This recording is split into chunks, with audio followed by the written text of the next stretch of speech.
so much. Right, I'm going to start off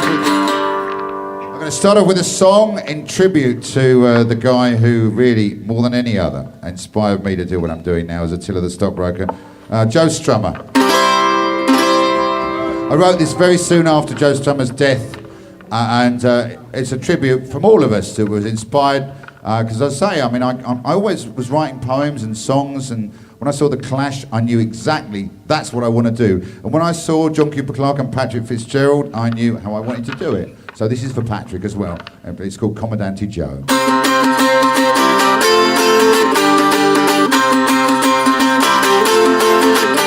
I guess in quite a lot of ways I grew up just like you, a bolshy kid who didn't think the way they taught him to. You kicked over the statues, a roots rock rebel star who knew that punk was more than just the sound of a guitar.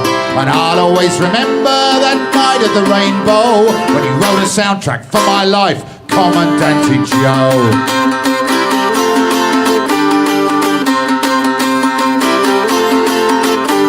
So many bands back then were like too many bands today. A bunch of blokes who made a noise with bugger all to say.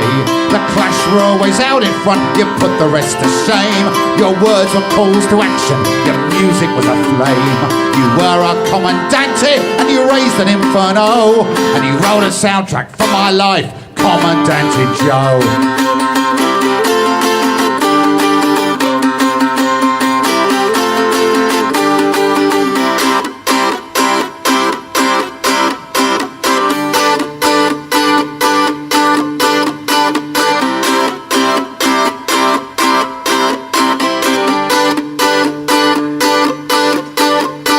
Reggae in the Palais,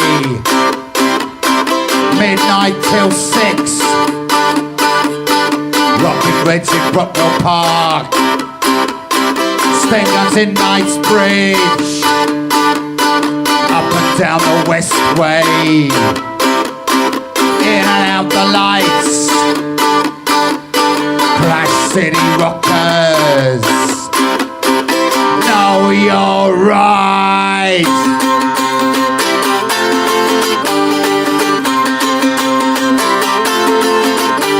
I guess in quite a lot of ways I grew up just like you, a bolshy kid who didn't think the way they taught him to. Like you, I always knew the words of music held the key. As you did for so many, you showed the way to me.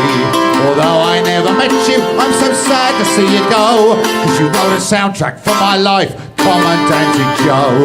Although I never met you, I'm so sad to see you go, cause you wrote a soundtrack for my life, Comandante Joe.